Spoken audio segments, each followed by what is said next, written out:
Une fois n'est pas coutume, c'est en pleine campagne qu'on démarre à côté d'une jolie église pour ses coulisses d'une entreprise. Vous avez reconnu l'église, c'est Sargé-les-Lemands, magnifique, qui vient de fêter ses 30 ans. Il s'agit de Sofam, dirigé par Philippe Crespin. Bonjour. Bonjour.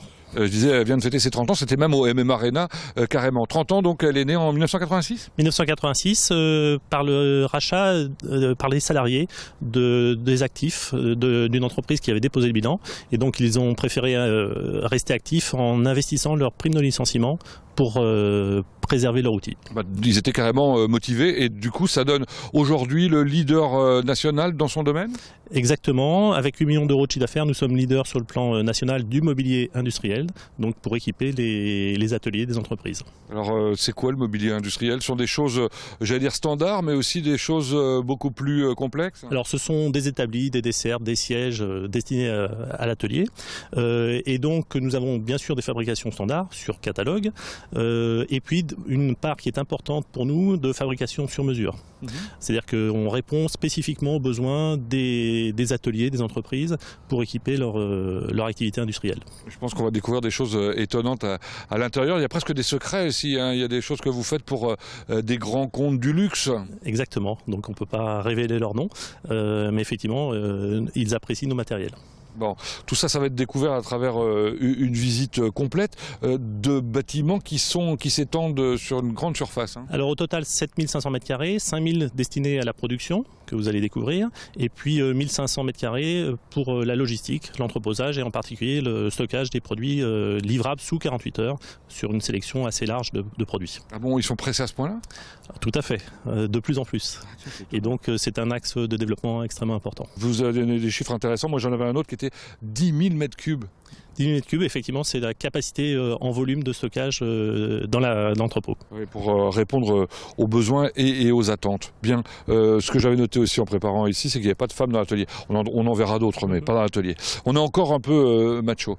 Merci, on se retrouvera tout à l'heure à la fin, évidemment. Allez, c'est parti. D'ailleurs, c'est une femme qu'on va retrouver maintenant dans le showroom.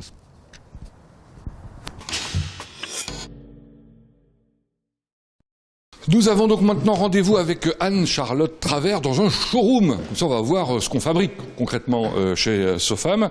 Anne-Charlotte Travers qui est responsable du marketing. Bonjour. Oui, bonjour.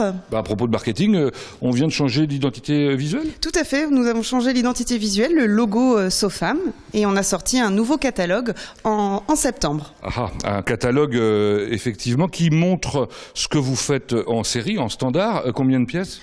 On a 2000 produits dans le catalogue. 2000 références. 2000 références. Bon, c'est sans compter évidemment tout le sur-mesure que vous faites pour des clients divers et variés. Là, c'est le showroom qui présente le standard. Exactement, les produits standards. Bon, par exemple, cette gamme de mobilier bleu, ça marche bien ça dans l'industrie, le bleu. Le bleu, oui, RAL 5015, qu'on retrouve beaucoup dans les industries. Alors avec des établis ? Alors des établis, là on aperçoit la gamme SI. Donc ce sont des SI qui sont réglables en hauteur. Celui-ci est réglable par crémaillère et celui-ci est réglable par manivelle. Oui, je crois que ces systèmes-là, vous les mettez et les adaptez un peu sur tous les types de mobilier en fait. Exactement, sur tous les types de mobilier, secteurs d'activité. Ouais. Ici, ça a un autre nom, pourquoi d'ailleurs ? Alors celui-ci c'est la gamme PTH et celui-ci supporte 500 kg. D'accord, c'est la différence. Ce qu'on n'a pas dit, c'est que ça existait aussi le réglage en hauteur de manière électrique. Tout à fait. Celui-ci s'appelle Horlog. C'est la gamme Horlog qui est dédiée aux horlogers. On voit que ça, c'est du très haut de gamme.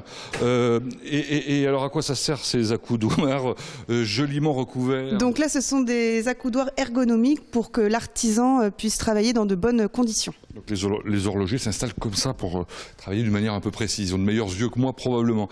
D'autres produits de gamme, des desserts ? Donc, des dessertes mobiles. On a également des rangements, donc des armoires à tiroirs, des vestiaires, mais également des sièges et assis debout. Bon, ça fait beaucoup de choses tout ça. Ce que je vous propose, c'est qu'on aille découvrir de quelle manière on les conçoit et surtout comment on les fabrique. Merci Anne-Charlotte.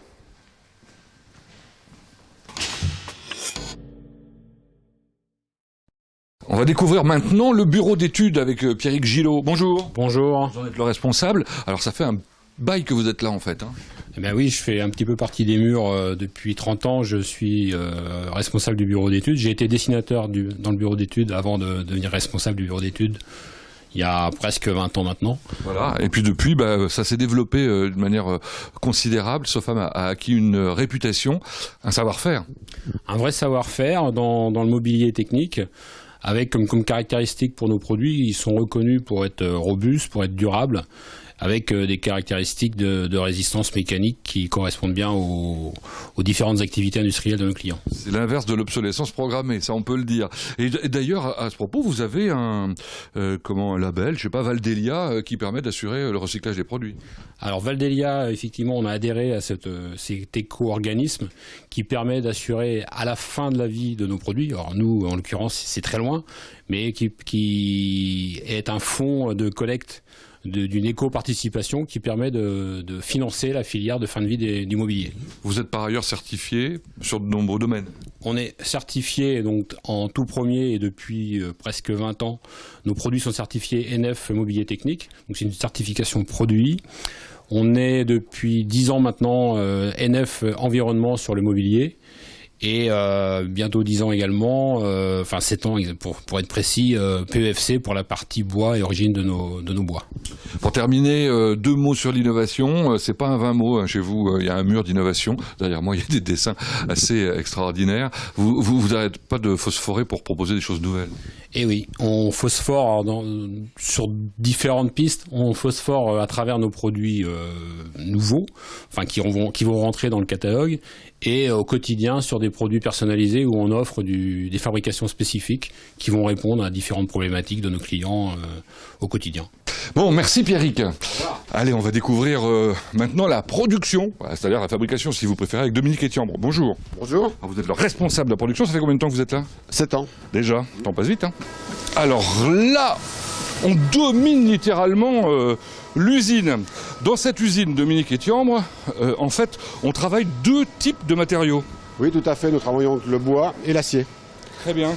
Et pour ce faire, tous les matins, je crois reconnaître le lieu, vous réunissez l'ensemble de l'équipe? Voilà, tous les chefs de ligne, on se réunit tous les matins à 9h.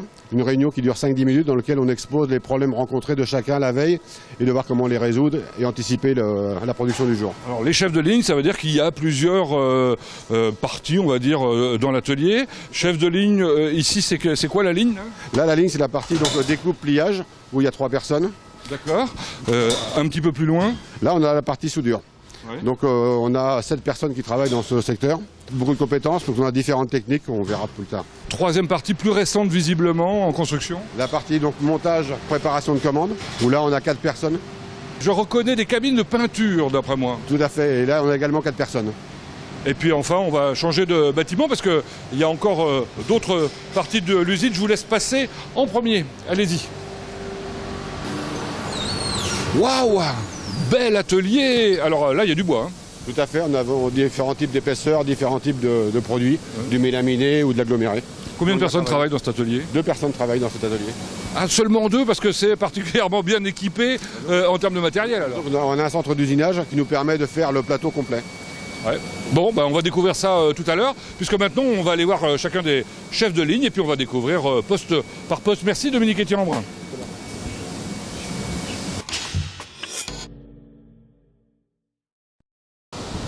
Allez, partons à la découverte de cette première partie de l'atelier. Bonjour Monsieur Boulard. Bonjour monsieur. Alors vous êtes le chef de ligne découpe, pliage, soudure. Donc ça veut dire qu'on fait de la découpe. La découpe. Alors celle-là c'est une presse amenage qu'on appelle. Elle découpe des rouleaux en plusieurs bandes. Ouais. Elle fait des SI, des PTH et des montants SI. Elle sert qu'à ça cette machine-là. Très bien. Alors il y en a plein de machines justement. Puis alors certaines plus sophistiquées que d'autres. Elle est énorme celle-là. De quoi s'agit-il? Celle-là c'est une découpe laser. Ouais. Elle travaille aussi bien la journée que la nuit. Toute seule? Toute seule. La nuit, on met les sécurités, elle coupe jusqu'à 20 à 25 feuilles, suivant l'épaisseur. Et alors là, la particularité aujourd'hui, c'est que vous travaillez un matériau qui est un peu plus compliqué, on va dire. Voilà, parce que c'est l'inox. Ça demande beaucoup de sérieux, parce que c'est des plateaux inox qui doivent être mis sur des plateaux DSI et que ce soit un revêtement propre. Ouais. Donc il faut à la fois de la dextérité, du soin. D'ailleurs, comme la personne qui est en train de plier derrière, c'est une plieuse, ça, c'est ça? Nous avons 2 plieuses à plusieurs plis. Elle peut plier de l'épaisseur de 1 jusqu'à la 4 mm, avec plusieurs séquences de plis. Avec des choses un peu sophistiquées. Ouais. Buter à l'avance toute seule, monter aussi, tout. Bon, bref, Vous êtes un chef de ligne heureux? Oui, heureux. J'ai peut le dire. deux collègues qui sont très sympas avec moi, très bien. En plus, bah, c'est sympa. Allons découvrir maintenant la suite, c'est la soudure, je crois. C'est la soudure avec les pointeuses. C'est parti.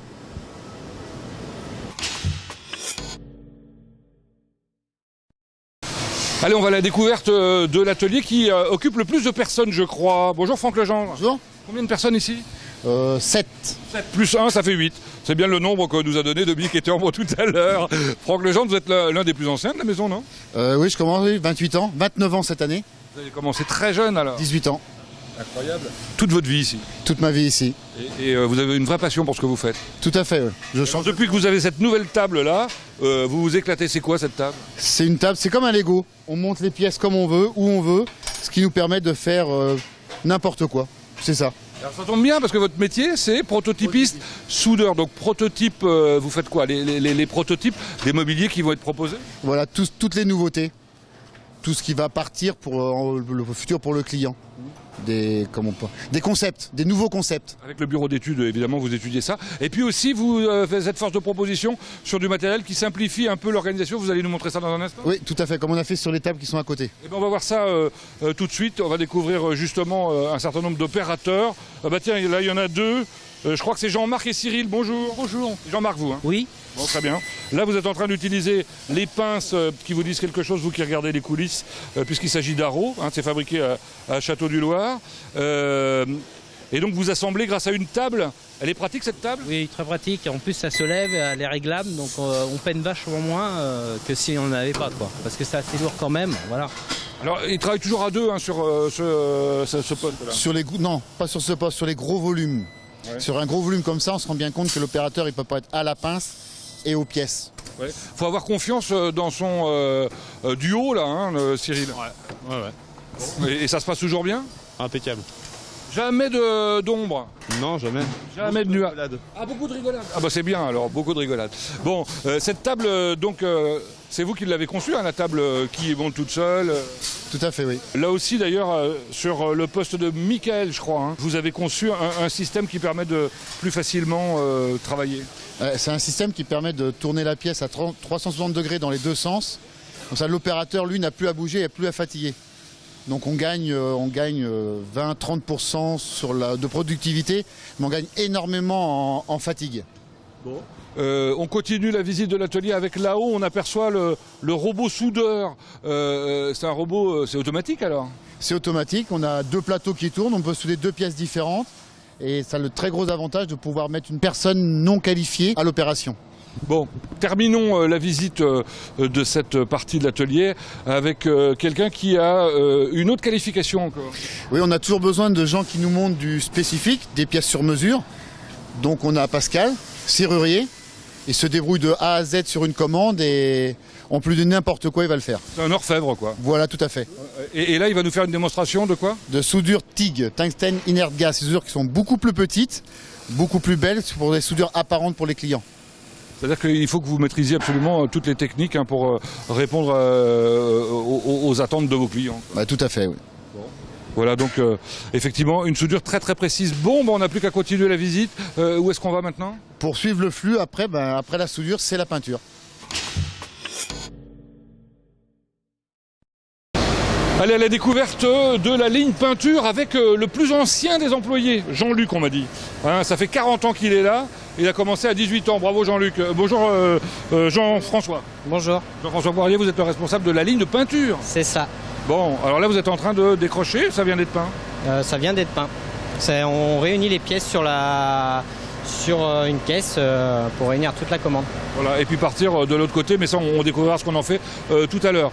On reprend le début du processus, on accroche les pièces qui viennent d'être fabriquées. C'est ça, on réunit la commande, on accroche sur la chaîne avec le numéro de commande qui passe au tunnel de traitement.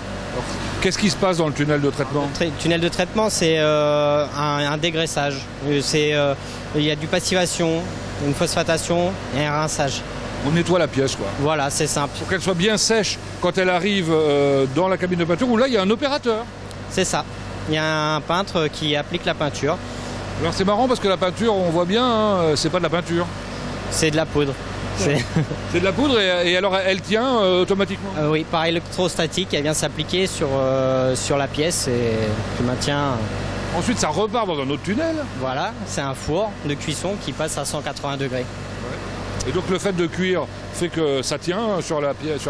Voilà, ça tient, elle devient très résistante au choc Et puis ça arrive comme là, on le voit, bleu par exemple. Alors, a priori, d'ailleurs, j'allais dire, le toucher est plutôt agréable. C'est mat, ça, non? C'est mat, c'est un texturé.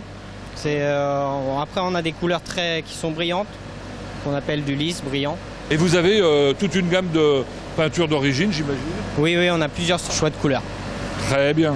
Et vous en sortez combien de pièces par jour comme ça, vous savez ou pas? Entre 3 et 400. D'accord, faut pas chômer alors. Non. Vous êtes combien? On est 4. Très bien. Bon, on va aller plus loin, découvrir l'atelier qui est dans l'autre partie. C'est la menuiserie. Merci, monsieur Poirier.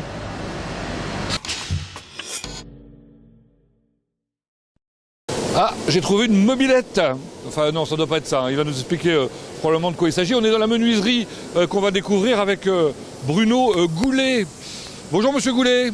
Bonjour. Vous êtes tout seul ce matin? Exactement, oui. Mon collègue est absent pour des raisons diverses. Donc voilà. Donc aujourd'hui, je suis tout seul. Très bien. On va essayer de découvrir avec vous ce qui se passe dans ce grand bâtiment autour du bois. Alors le bois, il arrive ici. D'ailleurs, c'est avec la mobilette que j'utilisais là qu'on déplace. C'est une ventouse. Donc avec cette machine, on prélève le plateau et on l'amène sur la machine pour la découpe. Donc ça, c'est une découpe simple, on va dire. Simple, voilà. C'est la mise par rapport à une commande. On met nos plateaux aux dimensions. Alors les plateaux, ensuite, on les recouvre. Et pour les recouvrir d'un matériau quelconque, il faut le coller. Voilà, tout à fait. Avec une à pression, on projette de la colle néoprène dessus. Et on peut déposer dessus des stratifiés ou des revêtements. Très bien, qu'on a ici de chaque côté. C'est pas la seule méthode d'encollage, puisque vous avez aussi une encolleuse là, je crois. Ici, voilà, nous avons une encolleuse de face à colle blanche qui nous permet d'aller encore plus vite, c'est-à-dire de déposer les revêtements dessus, une face et l'autre en même temps. Et en même temps, voilà. Ça gagne du temps évidemment. Alors pour que ça tienne tout ça, il faut que ce soit pressé. Tout à fait, nous avons ici une presse qui est à 200 bars et on met nos plateaux dessus pour presser l'ensemble. Je vois que certains plateaux sont particulièrement épais et lourds. Donc, très fait, donc c'est pour ça qu'on a besoin d'être deux pour les manœuvrer. Ah oui, carrément. Et puis alors évidemment, il y a le clou, j'allais dire le clou de l'atelier du spectacle. Voilà. Ça s'appelle le centre d'usinage? Le centre d'usinage qui nous permet d'étalonner nos plateaux, de les mettre à l'équerrage et de coller les champs tout autour. Alors ça c'est drôle parce que c'est automatique. On colle ça se fait tout seul, il n'y a pas besoin de manipulation. Ça se fait tout seul, oui, la machine travaille toute seule, mais bon, il faut donner quand même un petit peu de surveillance quand même. Voilà. Et ça fait combien de pièces par jour ça? Donc le matin, je tourne autour de 25 plateaux et l'après-midi pareil. Mais alors on fait aussi du sur-mesure, on l'a dit, et là on arrive sur des établis alors haut de gamme en quelque sorte. Voilà, donc là vous avez des pinces pour un client, une demande, ici, donc la personne défait la pince et permet de positionner son tissu ici, de le resserrer et pouvoir travailler dessus pour le rapprocher. Donc ça peut être du tissu, ça peut être aussi du cuir. Toute une série de pinces pour de la maroquinerie haut de gamme, on peut dire. C'est quoi l'établi à côté? Alors ici, sur l'établi, vous avez aussi du champ souple. Ça nous permet de protéger la personne qui va venir travailler autour de ce plateau. Donc c'est en caoutchouc, c'est posé ici. Puis un dernier, comme ça on aura fait le tour. Voilà. Donc ici, vous avez aussi une toupie qui est posée pour affiner nos plateaux. Des plateaux qui deviennent comme celui-là par exemple. Ou abrasif pour les doigts. Donc on les passe dessus et ça nous permet que ça soit bien lisse. Pas mal. C'est bien, oui. Merci Bruno Goulet. Mais de rien. Merci. Nous voici maintenant dans l'atelier montage avec Stéphane Verrier. Bonjour. Bonjour. Vous êtes le responsable de l'atelier. Je vois des gens derrière qui savent faire. Qu'est-ce qu'ils font? Alors ici c'est l'atelier où on fait tout l'emballage et le montage de nos produits. Alors eux particulièrement? Alors eux ils sont en train de monter des établis et donc ils font le montage de toute la partie mécanique. C'est-à-dire les vérins qui permettent aux établis de descendre ou de monter et d'être particulièrement confortables. Il y a des clients d'ailleurs qui font les montages eux-mêmes, je crois. Alors peut-être pas de cette partie-là d'ailleurs. Oui, sur des établis plus basiques, on va faire juste l'emballage chez nous et après les clients s'occupent de faire le montage dans leurs entreprises. Alors l'emballage c'est pour l'expédition, vous avez des établis ici qui sont prêts à partir, les plateaux sont envoyés à part évidemment du reste. Alors on envoie le tout en même temps. Mais on a une partie emballage pour les plateaux et le montage bien à part des établis. Merci pour ces explications. On va aller voir maintenant une autre partie de l'expédition et du stockage d'ailleurs. Ça s'appelle le bâtiment 48 heures.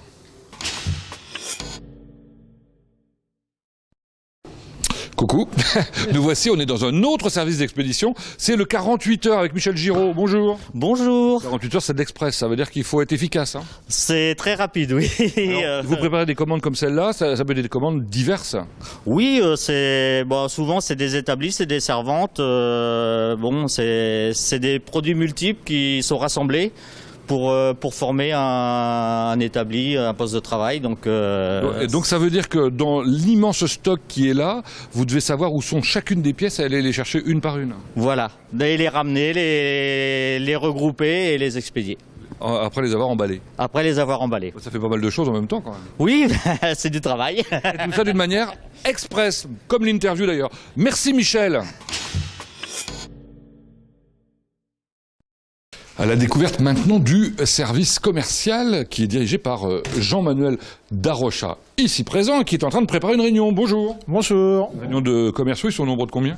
Ils sont 5 plus un directeur export. Ça veut dire que vous avez découpé la France en régions? Elle est divisée en 4 et puis on a une partie Île-de-France Nord. Alors on n'a pas encore tout à fait parlé un peu avec Philippe Crespin, mais de votre clientèle, quelle est-elle? D'abord des distributeurs, j'imagine?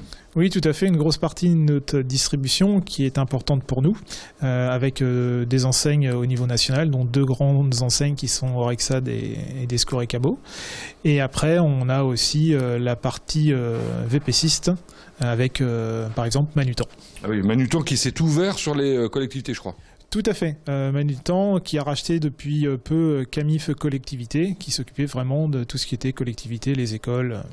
Et puis alors vous avez des grands comptes dont vous vous occupez, et c'est pas rien ces grands comptes, puisque sur des gens du luxe, de l'aéronautique, alors ceux-là on peut pas les citer, et puis d'autres que vous pouvez peut-être citer?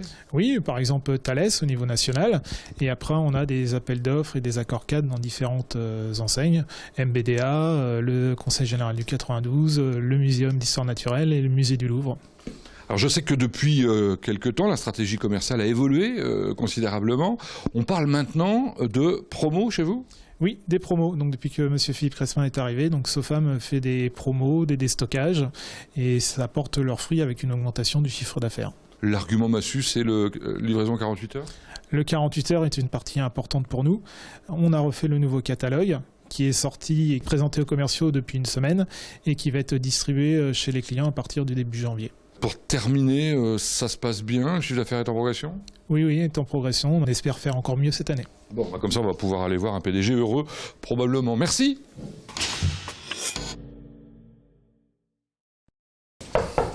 Bon, traditionnellement, on va chez le PDG pour terminer la visite. Le PDG qui a un joli bureau qui est fabriqué par l'usine elle-même, j'imagine.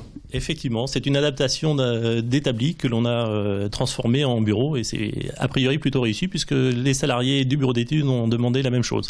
En effet, Philippe Crespin, en tout cas, merci de nous avoir accueillis pour cette découverte d'une très jolie entreprise. Alors, juste 2 mots quand même sur les choses qui fâchent éventuellement.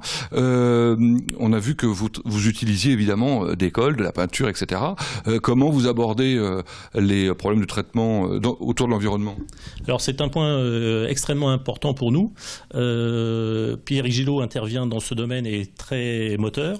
Et l'ensemble de l'entreprise adhère vraiment à ces valeurs environnementales. Aujourd'hui, on fait extrêmement attention. Il n'y a aucun rejet à l'extérieur. Tout est retraité. Et nos produits, notre démarche est certifiée NF Environnement, etc. Donc on est vraiment très très attentif à ce sujet. Bon, l'environnement que vous voyez de très haut, en général, je crois que vous avez une petite passion. Je le vois à travers le Air Corsica à côté de moi, pour l'aviation, non? Oui, c'est une passion familiale. Je pratique l'avion et le planeur. Et donc, c'est une occupation lors de mes loisirs. Et puis, vous avez même donné le virus à votre fils qui a fait ces magnifiques œuvres-là. Ce ne sont pas des photos, ce sont des peintures. Tout à fait. Donc j'en suis assez fier, d'autant plus que c'est une passion familiale. Mon père pratiquait l'aviation légère et on en est désormais à la 3e génération qui pratique. Bien, parlons maintenant, si vous le voulez bien, de l'avenir de SOFAM. Quelles sont les perspectives? Les perspectives sont bonnes. On a déjà réalisé un premier exercice en progression avec de bons résultats. Et donc, on aborde le second en ayant mis en place des outils marketing puissants, le catalogue et le catalogue 48 heures. Et donc, on a de bons espoirs pour l'année à venir. Des investissements? Des investissements. Le gros projet de l'année consiste à modifier, à changer complètement notre système informatique et pour améliorer notre capacité de traitement des informations et en particulier celle des clients et notre gestion de production. Et donc l'étape suivante sera de passer aux investissements industriels. Bon, on va pas s'ennuyer dans les années à venir alors? Pas du tout, et je crois que tout le monde est partant. On se donne rendez-vous dans 30 ans pour OMM Arena? Avec grand plaisir. Merci. C'est terminé pour les coulisses aujourd'hui. On se retrouve la semaine prochaine.